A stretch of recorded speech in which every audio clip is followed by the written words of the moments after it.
What's up, everybody? Hope everybody having a good, blessed day. What's up, Ghost family? I hope everybody feeling good to be alive. Another day, another fucking dollar. All right, y'all. So today we are watching how I guess Pawn Stars has tricked and scammed their whole audience into thinking this was a real show and that they gave fair prices and had fair people come in and basically solidify the price on what the seller will be selling it for, or the ballpark price. And 9 times out of 10, the price is usually lower. But anyway, we're just gonna get on here and see what they got to say. Pawn Stars is the fakest show on TV. Here's the evidence by Patrick. If you guys want to, make sure you guys go give him a follow and watch the original video. But without further ado, let's get into it, child. Pawn Stars is the fakest reality show in history, yet somehow they tricked millions of Americans into watching 700 episodes over the past 15 years. Fake customers, fake conversations, a fake store, fake items, shady experts with suspicious... When you really think about it, the fake customers don't really seem too far of a reach. I'm thinking about other things they faked in here. What do you guys think? Backgrounds to verify the value of those items. Even the image of the Harrisons being a humble, hard-working, blue-collar family is mostly fake. The TV show was essentially an extremely calculated and systematic distraction to prevent the sellers from realizing they were being borderline scammed. And in this video, we are going to expose it step by step. However, this system was built out of desperation because the cast we now know today was actually so unlikable in real life that nobody initially wanted to work with them. The show's producer, Brent Montgomery, recalls the first... That sounds real. Like they said, they're so unlikable. Get on the camera, act like different people. I don't know, they seem unlikable people, but they seem like they can act good too, so... First time meeting them, I walked out of the pawn shop and I said, I never want to go there again. These guys smoked, they were saying the same jokes over and over. I was actually the 4th producer to work with them, and so I certainly didn't think that was going to be a hit show. Additionally, pawn shops are not exactly a secret gold mine of treasure and rare artifacts. Most shops mainly make their money through loans given to extremely desperate people. Which is crazy to think of the extent Pawn Stars took it to. They took it to a whole different ballpark.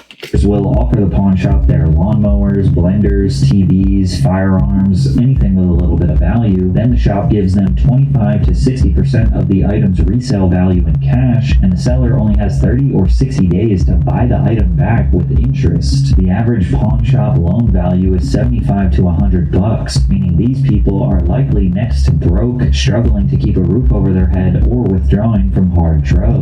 Rick Harrison, the main character and owner of Gold and Silver Pawn in Las Vegas, said, I think it's 20% of the adult population in the United States that does not have a bank account, and most of them can't get one. They don't have credit cards, they don't have anything like that for when some small emergency pops up. A lot of people don't realize that up until the 1950s, pawn shops were the #1 form of customer credit in the United States. So you get what they're getting at with that. So basically, the people that don't have their life together, the pawn shop was the next best option to a bank or a credit union or some, whatever the case may be. It's safe to say a show about struggling Americans giving away their possessions for $100 out of desperation isn't exactly the most entertaining idea. Which is why their pilot episode was shot down by every major network.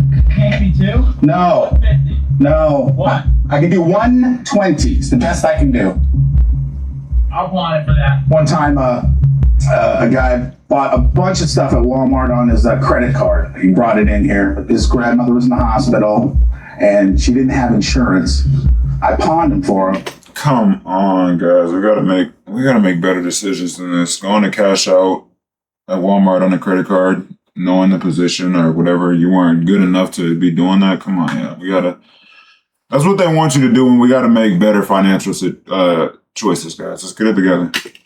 And then he went out and stayed up all night. He won $50,000. He came back got the TVs back, took them back to Walmart. So if the pawn shop employees were unlikable and the day-to-day business of pawn shops is low-key depressing, the show is dead in the water, right? Well, Rick Harrison was not willing to give up on the idea of him getting his own TV show. You know, I have a pawn shop on the strip. You know what I mean? Like, I was always like a video because there was like free advertising. So I always like I put my next, you know, it was the only 24-hour pawn shop on the strip in Las Vegas. And so I mean, so before you know, I'm getting Super Bowl rings, things like that. Yeah. So I used to put my Super Bowl rings on eBay like a week before the Super Bowl. Like, so then like a bunch of reporters, you know, radio stations and things like that would call me, and it was always free press, and it was always good for business. So like 20 years ago, I'm thinking like, hey, if I get one of these reality shows, get a season or two, it might be good for business. Yeah. Ironically, the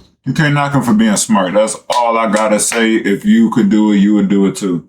way Rick and Brent got their reality show was by completely distorting the reality of the pawn shop. Basically, they sold a lie, and the History Channel bought it. In 2009, the History Channel was looking for something different to boost its ratings, which got Rick and Left Field Productions a second chance to share their idea. But to work with the History Channel, Rick agreed that the show had to be much more family-friendly than the original concept. It started with the characters, focusing on 3 generations of the Harrisons. Yeah, because you guys want to portray a certain image because that brings in certain money. Like, what people don't realize is people complain about, oh, the people that buy off me haggle me and they're too cheap. Well, switch your product to a high value product and switch to the people that buy that product off you. Like, all you have to do is maneuver to a different lane and stop. It's like a magnet. You attract, like, those kind of customers. It's not that hard, guys. Let's get it together. Rick Harrison would sit at the center of the operation, often being referred to as the genius. He would be tasked with spotting fakes, explaining the history behind the items, and keeping the family in line. Back in the day, the Mint was always coming up with new designs. They actually tried to get a nickel into circulation when there was a nickel, but it had a hole in the center, so everyone called it the Holy Nickel. Rick's father, Richard Harrison, would take the name The Old Man. His role would be the no-nonsense patriarch of the gold and silver pawn shop. He comes in with stories about what the business was like back in the day and constantly reminds the guys that he is the actual boss. You don't turn that car into a lowrider. It's his car. He can do whatever he wants with it. Well, it shouldn't have been his car. It was my car. I'm damn pissed. Oh, man, not playing with him. I don't even want to talk to you. To appeal to a younger demographic, Rick's son Corey, or Big Hoss, would work alongside his dad, learning everything Which is really fucking smart. he can about the business, only to constantly mess things up and make bad deals. Test drive it? No. What do you mean, no? No, I didn't test drive it. It's a Chris Craft. The thing's worth like 30 grand. He doesn't spend that kind of money until he asks me first. They also decided to include Corey's childhood friend, Austin Russell, or Chum Lee, who was essentially the comedic punching bag of the show. Find me some good deals on that stuff then. What kind of percentage am I going to get? Your salary. I got no problem taking my salary as long as it walks through the doors, but if I'm putting in extra work... Extra work. You don't work to start with. But it wasn't the characters that made the show successful. Even the producers knew that. I think people love stuff. The items are the stars. Don't tell the stars that. People Which obviously makes sense. Obviously, you're going to draw customers that like those type of things. Like things that people bring into pawn shops, old things, rare things. really remember when you bring in a Coke machine from the 60s and what it felt like to go to a Coke machine, and the great stories behind the stuff that you don't hear on other shows. On the show, people brought in gas masks for babies from 1938, ancient swords like katanas or Chris swords from the 14th century, helicopters, and ancient firearms used by naval officers and pirates. And despite literal treasure coming through the doors now that the cameras were rolling, the guys initially were so stuck in their ways that they refused to buy anything. Brent Montgomery told students at the University of Texas that this was one of the biggest hurdles. If you ever met those guys, I couldn't convince them to pay more for anything, but I did tell them initially to try and buy the stuff even if they didn't want it. If we had a show where they never bought anything, it wouldn't work well. And this is likely what led to Rick's infamous lowball offers. What were you looking to get out of it? $7 grand? Ooh, $7 grand's not going to happen. How about 3,500? $3 grand. One time, Rick lowballed someone so bad, even his son Corey called him out. It started when a seller brought in a pair of 18th century onyx diamond spectacles. You know it's bad when your own son call you out. You know it's bad.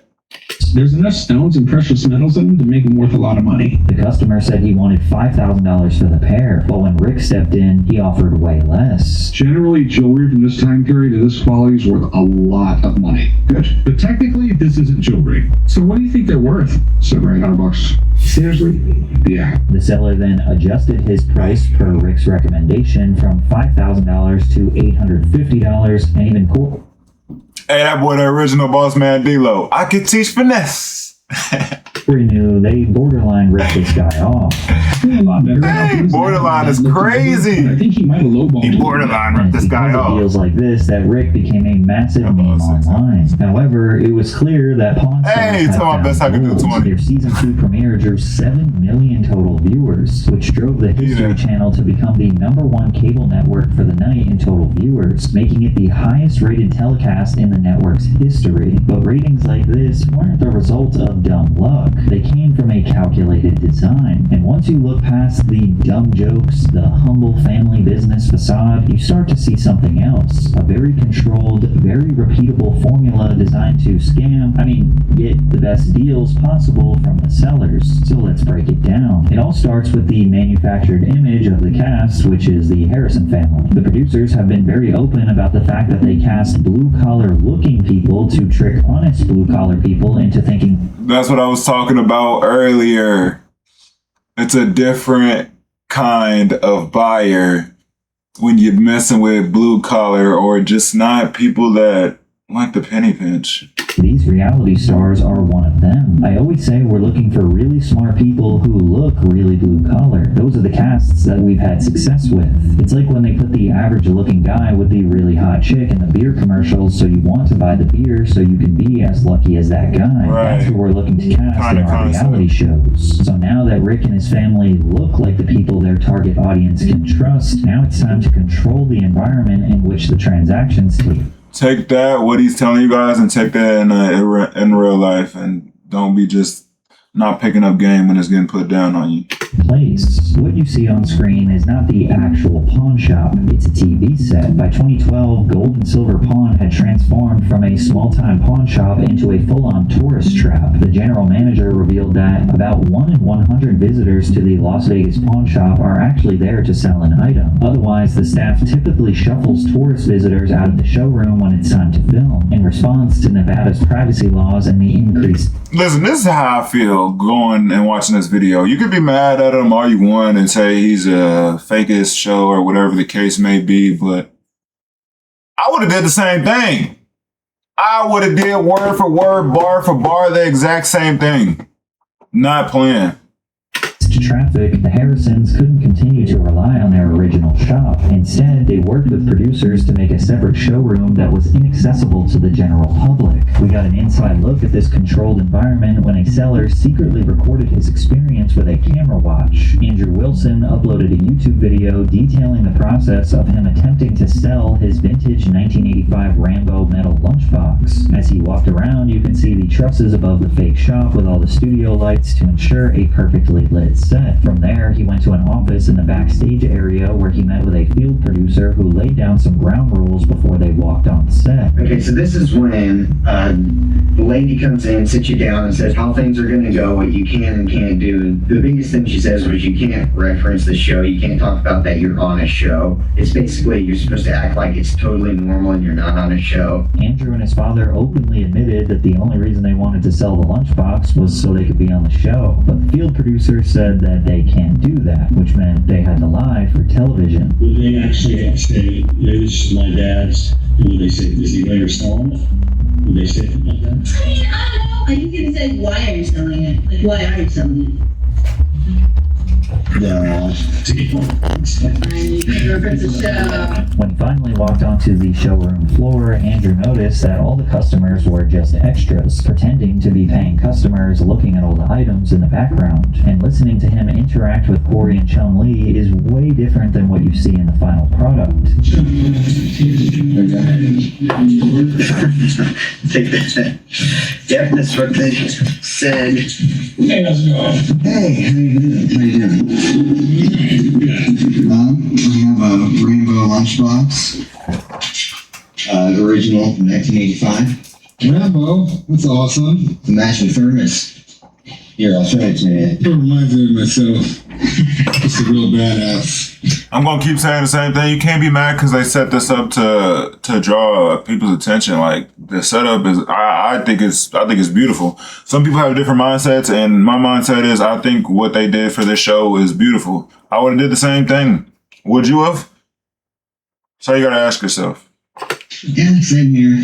So where in the world did you get this? My dad. You want to go pull this out? Oh, yeah, go ahead. He gave it to me. He was a huge Rambo fan, huge Sylvester Stallone fan. He bought it back in 85, and he's had it ever since, and he gave it to me. Okay. Definitely sign of the times, man. I can't imagine sending my kid to school today with a lunchbox of a Vietnam vet who had severe PTSD and, killed a couple cops and basically took a town hostage. The awkward silence and bad jokes makes you realize just how much editing goes into this show. You can Editing and scripting, yeah, for sure. even hear the producers giving notes to Corey on what he should talk about. Yes, sir.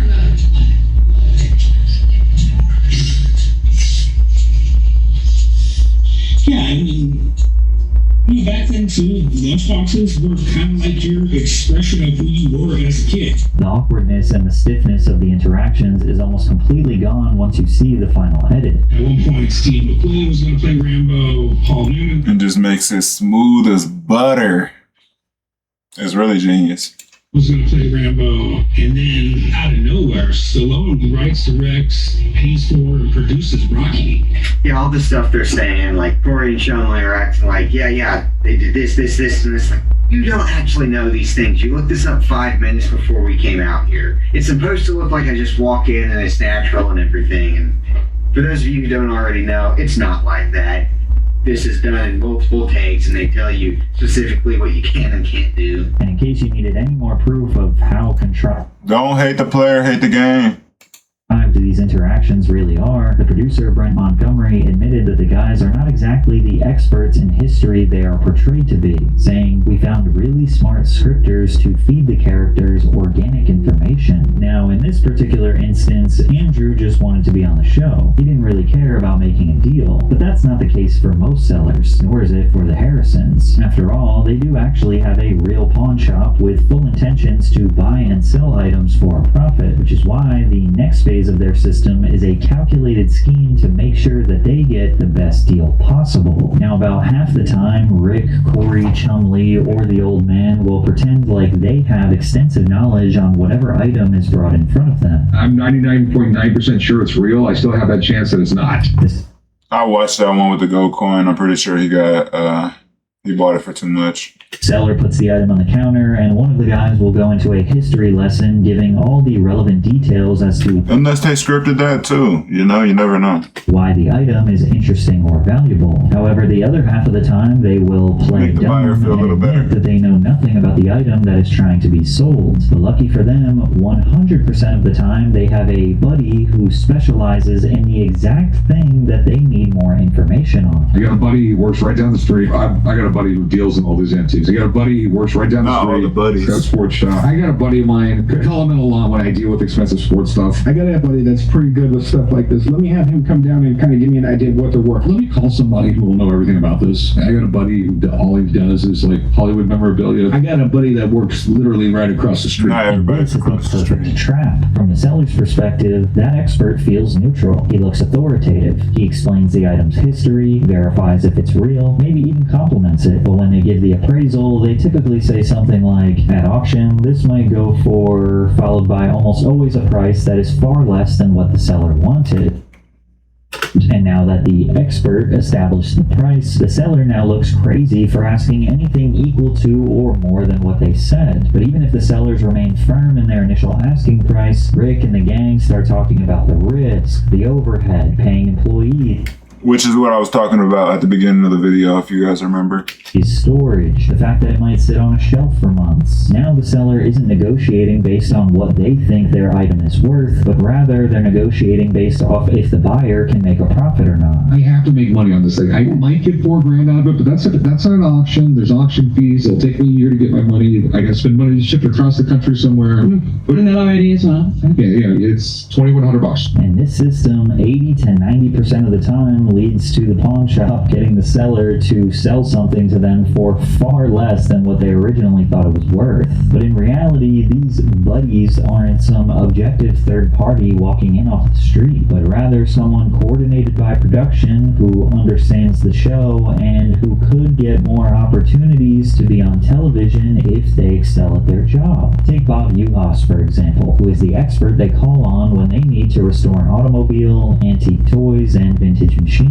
This is collectible because it's very rare. Done correctly, done nice. It's starting at $5,000 and up. And like this, You should be happy if you walked home with it for $800. Not only is Bob an expert when it comes to bringing discarded items back to life, but he is also somewhat of an actor who was in a couple episodes of American Restoration and Mystery Diners, a hidden camera show to gather evidence of theft or poor customer service. Actor authenticates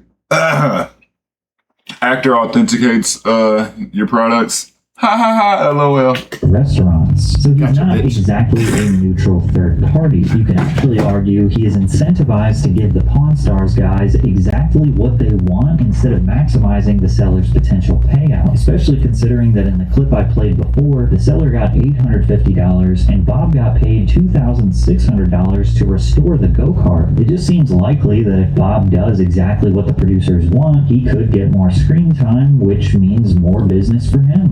That makes a lot of sense, which equals obviously more cash flow for him. Makes sense. Private businesses owned by these experts or buddies scratch my back, I scratch yours type so deal. much, you'd almost assume that they have some sort of contract. And one of Rick's buddies may have accidentally leaked information we were never supposed to know. Sean Rich was one of the most well-known experts, appearing in over 50 episodes of Pawn Stars since it debuted in 2009. Sean is a master antique gunsmith, and he's usually called in when the guys need antique guns, swords, or other armory appraised. But when one fan noticed Sean disappeared and they had a few other gun experts on the show, they emailed him saying, "Why haven't we seen you on Pawn Stars recently? We miss you." Sean replied with, "Unfortunately, to make a very long story short, the production company and History Channel wanted me to sign an exclusivity agreement to lock me down, control me, my business, future, my appearance, how I make a living to provide for my family, and expect me to do it for free or very little money without any negotiation, with no guarantee of being used." Now, of course, Sean could be leaving out very important context. It could just straight up be a lie, or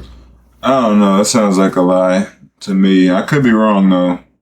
I'm like 60-50. I'm more on the Pawn Stars side, but I hear what this guy's saying. even a fan just making something up out of thin air wanting to stir up Sounds like drama. BS. But the idea of the experts having a contract with the show makes sense considering how much the show changes the lives of the experts. Jeremy Brown was the buddy they called in for anything related to sports memorabilia. He relocated his store, Ultimate Sports Cards and Memorabilia, just 1 mile down the road from Gold and Silver Pawn due to how much business the show was bringing him. However, there are countless negative reviews accusing Jeremy of selling fake cards, charging $50 to $100 more than the market rate, or extremely lowballing sellers. Wonder where he got that strategy from. Jesse Amoroso, owner of Cowtown Guitars, is the expert they would call in So it's basically like a little circle.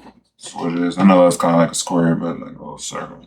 regarding vintage guitars. He also relocated his store to just 1 mile away from Gold and Silver Pawn. Unfortunately, he was also probably the wrong guy to platform. Cowtown Guitars permanently closed its business operations after drowning in negative reviews, with multiple people calling Jesse a thief, refusing reasonable refunds, and providing horrible customer service. Even their professional sports authenticator, Steve Grad, who was in charge of authenticating all autographs on sports memorabilia on Pawn Stars, got sued for approving numerous forgeries as legitimate. He then admitted in open court that he has never had any education or training from PSA with regard to how to authenticate signatures. He basically said in court that he learned everything he knows about this business from a buddy. Now, not everybody knows a guy that knows a guy. Suggesting that all of the Pawn Stars experts are fraudsters. I'm not suggesting what they are doing is illegal or even deceiving, but it is highly controlled so that the house always wins. And some sellers suspect this and straight up admit that they don't believe the experts. If you wanted to buy this, I'd pay no more than $600 or $700. This one, if you want one of these, I can get you one for $1,500. No, they're worth a lot more than that. If you think you can find these on the internet for $1,500, knock yourself out, because it's not going to happen. Yeah, I'd give you $1,000 for a coin. Is this a real offer, or? That's a legitimate offer, yeah. That's not a legitimate offer, but you're just using your position. But if they script everything, why wouldn't they script this one? See, it don't make sense. Here, trying to apply They give some real and some fake. That's what y'all think? something for below its market value. 1,000 maybe. So that would be your crybaby whiny opinion. If I come back, it would be interesting to have the same appraisal guy. Sometimes I'd like to smack him, but that's just me. But it took viewers years to pick up on this calculated system the Pawn Stars created to maximize their profits. The golden era of Pawn Stars is considered by most to be seasons 1 through 6, and a lot of that had to do with the fact that everything looked more small scale and authentic. There were a few big items, but they were almost always rejected by the Harrisons for being too pricey or impractical. The History Channel had successfully made the Pawn Stars look like good, honest, hardworking, humble American underdogs rather than... I'm gonna stop the video right here, y'all. If y'all want to, just go look up Pawn Stars is the fakest show on TV. Here's the evidence, and you guys will be able to watch this full video. I'm getting off of here because I totally disagree with the video. I think it's good content. I think obviously it's gonna pull in a lot of views on Patrick's channel, so I don't blame him whatsoever. I would do the same thing, and I would literally go and shake their hand and be like, look, you know, business is business. You know, it's just business. The internet business is the internet business. Everybody knows how it works. Let's not play dumb. Let's not play victim. Let's not, you know. Other people play dirty games. Don't get mad when other people play the same dirty games and win the same consequences in a good way, is what I'm saying. So, let me know what y'all thinking down in the comments below, y'all. Let me know what I should react to next. Let me know what y'all thinking about Pawn Stars. Are y'all rocking with them? Are y'all not rocking with them based off this video? And let me know what I should react to next. Until next time, go ahead and get up out of here. Y'all have a blessed day. Y'all have a productive day. I'm out of here. Peace.